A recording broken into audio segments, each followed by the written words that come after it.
Hello everyone, I am Lucas from LoukasArts and I am here today with a very special guest. We have William Fletcher here today. And we're going to be recording part 1, I'm thinking I'm going to split this into 2 parts, of a cool laser beam. Me and him have been developing, well, he's been developing it, he's just showing me how to do it today. He's from Pixel Co. in one of the Minecraft, what do you call them? I don't know, companies, yes. He is head CEO of Hard Pixels. You know, you got hard light and soft light, you know. You ever been in a video game and you've got hard light, you know, light you can walk on. And light, which is, you know, hard, and you can touch it, like that. And yeah, well, this is Hard Pixels, and you can touch the pixels, and they do stuff. So he's been developing some of that stuff down at his labs, and we are going to be checking it out. He's telling us that we should probably be showing this off to everyone. Probably not a good idea to do it in a thunderstorm. But first of all, we need some chickens. I've actually increased the flux capacitor on this chicken. We had to get a new chicken. The last chicken we tried to do this with, it wasn't very nice. But what we're going to do, we're going to turn our laser beam on. And here's laser beam number 1. As you can see, I cannot pass this area. No matter how much I try, let me just sprint. Nope, see? I just can't get through the wall. It's just not working. It's just not letting me through. That's because this awesome cheese-coloured laser beam. One's on chicken power. Down there you can see him. So apparently chickens aren't the best power source for these because they have the natural kind of sense of incubation, you know. They sit on their eggs. Well, we got them to sit on a pair of flux capacitors. There's out. So now they're doing that. And here we have a new laser beam. Now this one's actually pretty dangerous. So if you want this one in your Minecraft world, I wouldn't recommend using it in survival. Unless you're doing it in some kind of map. Let's grab that. And as you can see, if I run through here, ow! You see that hurt me quite a bit. Dealt, I think, 4 hearts of damage, maybe 5. I don't know how many hearts you have by default. Yeah, I think it dealt 5 hearts because we already had half heart missing. That's a pretty dangerous, harmful laser beam. If I run through there one more time, I'm probably gonna die. So I'm just gonna stick myself back on creative mode and show you how you can make these cool laser beams for yourself. If I just turn this off, I can show you just how these work, and they work with the particle effect. This one uses the particle drip water command, and I just have a command block here hooked up to this comparator circuit. They're pretty cool. You should have one of those. You probably should know how to make one of these. Put comparator, string redstone around from the side to the middle, stick it on, and then hook it up to a command block, power it, and it kind of makes an on-off kind of circuit. What we're doing is we're using the drip water particle command. We're actually going to skip to the end here and tell you that this is it's tagging all entities, but it's only tagging the closest one. And this is using the string C1, which means closest equals 1. So it's only displaying this effect at the closest entity, or that chicken, as it says type chicken. So how we got that to work. And we're actually displaying the drip water particle effect at the chicken, but we're actually doing it a few blocks away. We're displaying it 5 blocks in one direction, and 0.5 blocks above the ground, which is 1/2 slab, if you didn't know that. And this last squiggly line means there's no kind of modifiers for this direction. I think it's, yeah, there's no modifiers in the Z direction, that's it. Now, what this is here, the 2, 1, and 1, I'm pretty sure each one whole number represents 4 blocks. So this is how wide you want the radius of particles to be.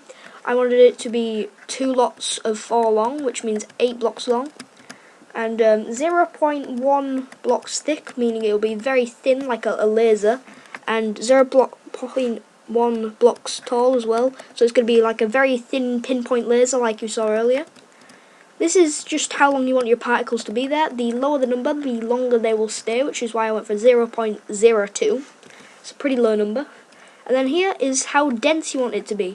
I've gone for 100 because that kind of displays a good particle effect from the laser.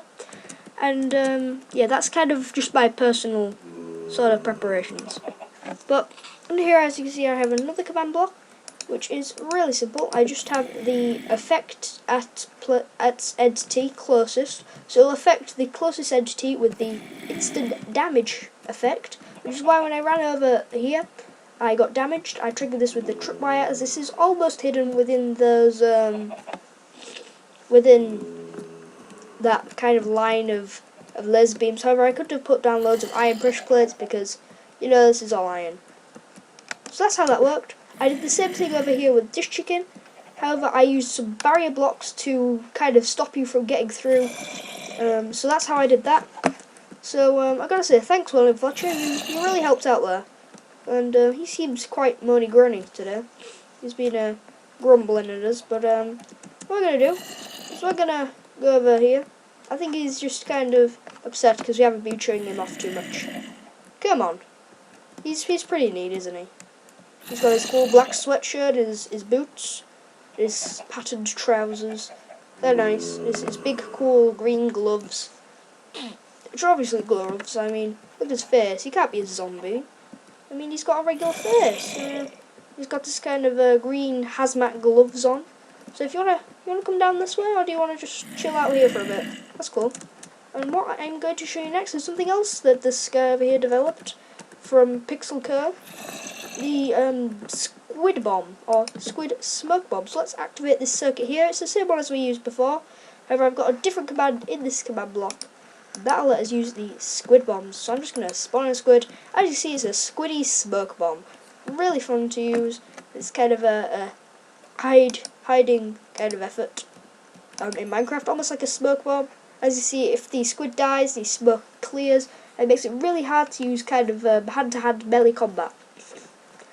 So what I'm doing here is I am displaying the particle large smoke this time. I thought that was more appropriate for the smoke bomb.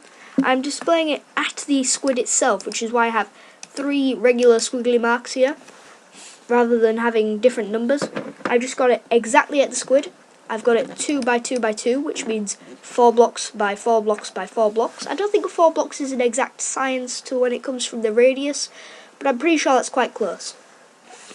Then I've got it 0.02 for how long the particles will last for again. However, I have the density much higher at 999, which is actually the number to call the police in England if you're in America or somewhere else where you don't call 999. I didn't know that.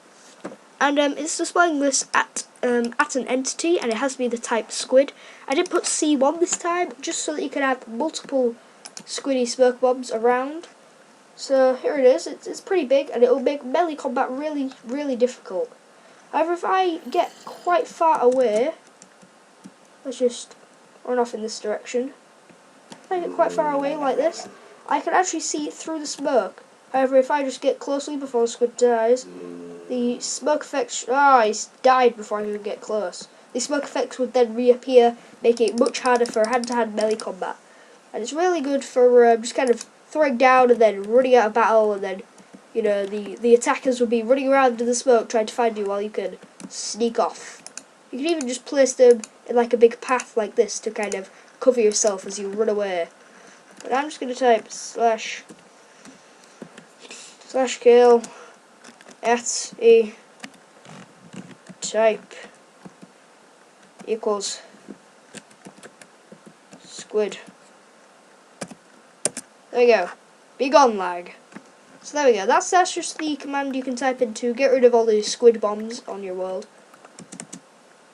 So yeah, let's. Nope. There we go. Close it down and end off the video here with our good friend, Mr. William Fletcher. How you doing? Might go play some football after this. He's got his little football at hand. He likes football. I promise you that's a football, not a villager egg. But I guess that's it for this video.